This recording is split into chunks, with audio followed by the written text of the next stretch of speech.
আজকে আমি ইভেন্টে গিয়েছিলাম, ওইখানে যে এরকম হয়ে যাবে আমি ভাবতেই পাইনি। তোমরা ভিডিওটা দেখো কি হয়েছিল।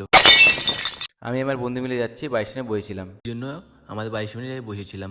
তারপরে গাড়ি আসলো, গাড়িতে উঠে গেলাম। আমরা গাজলডুয়া হয়ে আজকে যাব, আজকেও লাটাগুড়িতে কাজ আছে। তারপরে 2 ঘন্টা পুরো জার্নি করে আমরা পৌঁছে গেলাম আমাদের রিসর্টে। ওইখানে এসে কিছুক্ষণ ভিডিও বানালাম, তারপরে বলতেছে মেকআপ করতে। তারপরে আমার বন্ধুটাকে মেকআপ করালাম, তারপরে আমিও মেকআপ করলাম। দেখো কীরকম লাগতেছে কমেন্টে বলে দিও। আজকে জামা প্যান্টগুলো খুবই সুন্দর ছিল, দেখতেও খুবই ভালো লাগছিল, আরও ঠান্ডাও লাগতেছিল। এখানে বুকের এখানে পুরো খোলা, ঠান্ডাও লাগতেছিল। তাও কী করবো, এটা পড়তে লাগে, পড়েছিলাম। তারপরে আসলাম আমাদের। তারপরে স্টেজের সামনে এসে পড়লাম। মেয়ে ছেলে একটু পরে আসবে, ওদের এন্ট্রি হবে, আমাদের কাজ তারপরে শেষ হয়ে যাবে।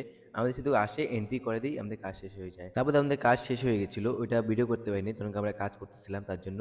এখন আমরা বাড়ি যাচ্ছি, গাড়িতে খুবই মজা করতে করতে গেছি, খাওয়া দাওয়া করা খুবই মজা হয়েছিল। আমরা যে ইভেন্টে গিয়েছিলাম, ইভেন্টে খুবই মজা করেছিলাম। আমাদের সাথে অনেকজন গিয়েছিল, ওরা খুবই মজা করেছিল। ওরা দিদিও গিয়েছিল, যে এরা গিয়েছিল, এরা এরা আমরা খুবই মজা করেছিলাম। দেখো পরে একটু গাড়িতে একটু ভিডিও বানাচ্ছিলাম, খুবই নাচানাচি করতেছিল, খুবই গান করতেছিল, খুবই ভালো ভালো গান লাগাচ্ছিল, খুবই মজা করতেছিলাম আমরা। ঠিক আছে গাইস, আরও পরে ইভেন্টে গেলে আরও নতুন নতুন ব্লগ দেখতে পারবে। পরে ইভেন্টে গেলে আরও ব্লগ বানাবো নি। এই ব্লগে এখন বাই বাই। এইখান থেকে আর ভালো ভালো ব্লগ দিব আমি। এই কদিন প্রবলেম ছিল, তার জন্য ব্লগটা দিতে পারি নাই। এখন থেকে ভালো ভালো ব্লগ দিবে। Bye bye.